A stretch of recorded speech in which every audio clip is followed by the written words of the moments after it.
علیکم ورحمۃ اللہ وبرکاتہ، حامد و مسلین اما بعد۔ سامعین کرام، وضو کے احکام و مسائل۔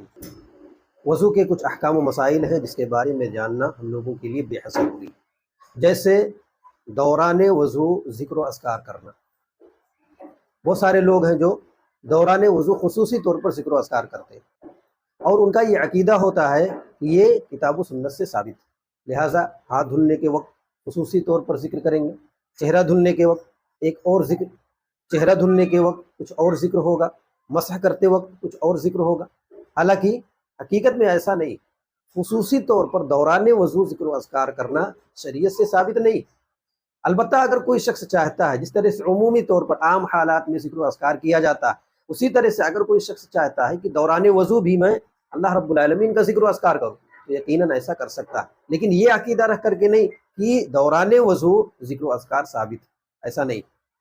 دوسرا مسئلہ ہے ترتیب کا۔ وضو کے دوران ترتیب یہ بے حد ضروری ہے، اس کے بغیر وضو نہیں مانی جائے گی، مرتب ہونا چاہیے۔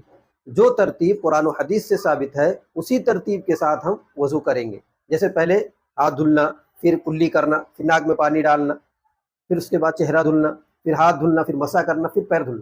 یہ ترتیب ہے شریعت میں، اسی طرح سے قرآن و حدیث سے ثابت ہے، ہم اسی طرح سے وضو کریں گے۔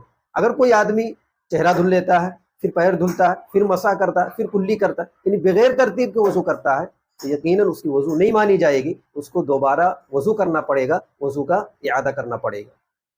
تیسری چیز ہے موالات، یعنی وضو میں موالات کا پایا جانا ضروری ہے، پے در پہ ہو، یکے بعد دیگرے ہو، آدمی کلی کیا، پھر ناک میں پانی ڈالے، پھر فوراً چہرہ دھلے، پھر اس کے بعد میں فوراً ہاتھ دھلے، پھر سر کا مسح کرے، بیچ میں گیپنگ نہیں ہونی چاہیے کہ لمبا وقفہ ایک گزر جائے، آدھا وضو کیا آدمی اور پھر چلا گیا کسی کام سے، پھر 10 منٹ بعد 15 منٹ بعد آئے، پھر نئے سرے سے وضو نہ کرے، بلکہ جہاں سے وضو چھوڑ کر کے گیا تھا اس سے آگے وضو کرنے لگے تو یقیناً اس کی وضو نہیں مانی جائے گی۔ اس کے لیے اب ضروری ہو گیا کہ وہ نئے سرے سے وضو کرے گا، کیونکہ اس نے موالات کے خلاف کام کیا۔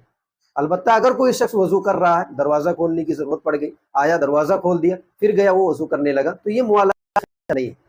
ایسا وقفہ، مختصر وقفہ یہ چلے گا، لیکن زیادہ وقفہ ہو جائے گا تو یقیناً یہ چلنے والا نہیں ہے، اس کے لیے اس کو نئے سرے سے وضو کرنا پڑے گا۔